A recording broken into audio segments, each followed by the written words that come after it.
Sir நான் R செல்வி sir கொணஞ்சேரி டான்மா பண்ணை தொழில் குழு சங்கத்து மூலிமா நடத்தின்னு இருக்கிறோம். எங்கள் காசு நாங்கள் ரெகுலராக போட்டுன்னு வந்துன்னு இருக்கிறோம் சார். ஒரு காசு நாங்கள் எடுக்கணும்னா ஒரு 10,000 50,000 எடுக்கணாவே தீர்மான நோட்டு கேட்குறாங்க சார். தீர்மான நோட்டு ஜெராக்ஸ் எடுத்துன்னு வாங்கன்றார். அதில் தலைவர் பொருளாளர் கையெழுத்துக்கணுன்றாங்க. யாராவது ஒருத்தர் உறுப்பினர் போனால் கூட கிடையாதுன்றாங்க காசு. தலைவர் பொருளாளருக்கு சொல்ல அவங்கக்கிட்ட கொடுக்கணும் நாங்கன்றாங்க. இல்லைன்னா அக்கௌண்ட்டில் உங்ககிட்ட கையில் கொடுக்க மாட்டோம், காசு அக்கௌண்ட்டில் தான் போடுவோம். யார் அக்கௌண்ட்டுக்கு ட்ரான்ஸ்ஃபர் ஆகுது சொல்லுங்கள்? உறுப்பினர் அக்கௌண்ட்டுக்கு நாங்கள் அவங்க பேர் எழுதி கொடுக்குறோம் சார். அவங்க பேர் மூலிமா தான் எங்களுக்கு ட்ரான்ஸ்ஃபர் ஆகுது.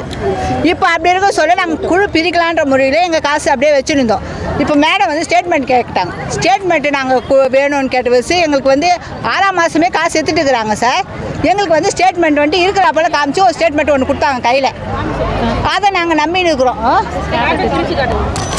அந்த ஸ்டேட்மெண்ட் எங்களுக்கு காசு இருக்கிறப்பலே காட்டுது சார். அதனால் நாங்கள் நம்பிக்கின்னு கொம்புன்னு இருந்துட்டோம். இப்போ திடீர்னு இந்த கலவரத்துக்கு வர சொல்ல நாங்கள் ஸ்டேட்மெண்ட்டு பேங்க்லேருந்து போய் கேட்டவே அப்போ ஒரு ஸ்டேட்மெண்ட் கொடுக்கவே அதில் 2,70,000 ஒரே டைமில் 6ஆம் மாதம் 6ஆம் தேதி அதில் ஒரே டைமில் பேங்க் எடுத்து குத்துக்குதுன்னு சொல்கிறாங்க சார். எப்படி எங்கள் காசு கலெக்டர் ஆஃபீஸ் மனு கொடுக்க வந்துக்கிறோம் சார். எங்கள் அனுமதி இல்லாத, எங்கள் சீல் இல்லாத, எங்கள் பாஸ்புக் இல்லாத எப்படி சார் பேங்க்கார் கொடுத்தாரு? இப்போ எங்கள் காசு எங்கள் கிட்ட வரணும் சார். 10 பேர் காசு நாங்கள் இருக்குது நினச்சி நாங்கள் இருக்கிறோம். எங்களை ஏமாத்துறாங்க சார். ஸ்டேட்மெண்ட் எங்கள் கிட்ட ஒரு ஸ்டேட்மெண்ட் கொடுக்குறாங்க, அங்கே போனால் ஒரு ஸ்டேட்மெண்ட் கொடுக்குறாங்க சார். கொணஞ்சேரி பஞ்சாயத்து சார். கொணஞ்சேரி பஞ்சாயத்து கொணஞ்சேரி பஞ்சாயத்துலேருந்து பேசுகிறோம் சார். உதயகலா என் பேர். நாங்கள் கேஷ் கவுண்டரில் போய் தான் சார் கேஷ் கட்டுறோம். கேஷ் கட்டினோடனே எங்களுக்கு பேங்க்கில் எல்லா பேங்க்லேயும் அதே ரூல்ஸ் தானே. செலான் போட்டு நாங்கள் செலானை உள்ளே கொடுக்குறோம். எங்களுக்கு செலான் சீல் போட்டு கொடுக்குறாங்க.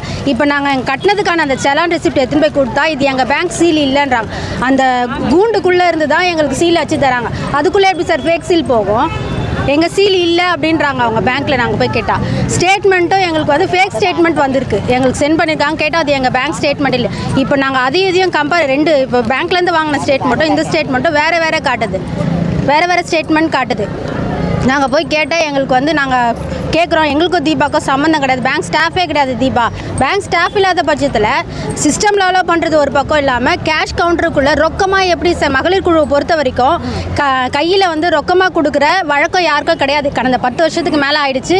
வங்கி டிரான்சாக்ஷன் தான் பண்ணணும். ஒரு உறுப்பினருக்கு கடன் நாங்கள் கொடுக்கணும், குழுவிலேயே கடன் கொடுக்கணுன்னா கூட நாங்கள் காசாக தான் அவங்களுக்கு டிரான்ஸ்ஃபராக தான் பண்ண வேண்டும். காசுக்கு நாங்கள் கையில் கொடுக்க மாட்டோம்.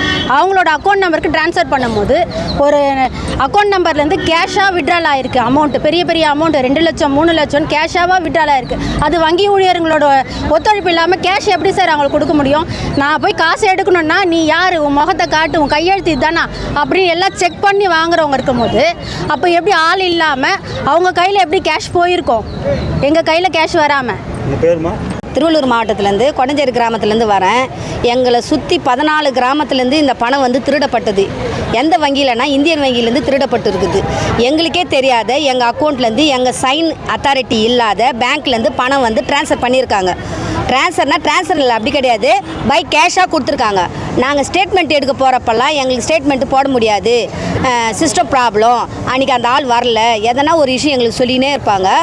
இப்போ அடுத்த அப்புறம் போனோன்னா சிஸ்டத்தில் அந்த பிரிண்ட் எடுக்கிற மிஷினில் மை கருப்பாக இல்லை, வெள்ளையாக இருக்குது, அது உங்களுக்கு டேட்டாவில் போட்டால் உங்களுக்கு தெரியாது அப்படின்னு சொல்லி அனுப்புவாங்க. பல காரணங்கள். அதாவது நீங்கள் இந்தியன் பேங்க்கில் இதுக்கு முன்னாடி வீடியோ கிளிப்பு செக் பண்ணி பார்த்தீங்கன்னாவே புக்குங்க ஃபுல்லாகவே பாஸ்புக்குங்க லைனாக அடுக்கி வச்சுட்டு இருப்பாங்க. ஃப்ரண்ட்லேயே எல்லாருடைய புக்குமே வாங்கி ஒரிஜினல் புக்கை வாங்கி அடுக்கி வச்சுட்டு இருப்பாங்க. காரணம் என்னென்னா நீங்கள் இன்றைக்கி வச்சுட்டு போங்க, நாளைக்கு என்ட்ரி பண்ணி கொடுக்கணுவாங்க. ஆனால் என்ட்ரி பண்ணி இது வரைக்கும் கொடுத்தது கிடையாது. எங்களுடைய பணத்தை எங்கள் அனுமதி இல்லாத கிட்டத்தட்ட சுற்றுவட்ட ஏரியாவில் 1.5 கோடின்னு சொல்கிறாங்க. 1.5 கோடிக்கு மேலேயே போயிருக்குது எங்களுடைய பணம். இன்னும் டிரான்சாக்ஷன் போயின்னு இருக்குதுன்றாங்க. இன்னும் டிரான்சாக்ஷனில் எவ்வளோ பேருக்கு போயிருக்குதுன்னு தெரியல. அதனால் நாங்கள் கலெக்டர்கிட்ட மனு கொடுக்க வந்தோம். கலெக்டர்கிட்ட மனு கொடுக்க போனால் ஒரு ஆள் 2 ஆள் தான் போகணுன்னு சொல்கிறாங்க. பாதிக்கப்பட்டவங்க 100 பேருன்றப்போ ஒரு ஆள் பேசுகிற கருத்தை கலெக்டர் எடுத்துப்பாரான்றது எனக்கு தெரியல. நான்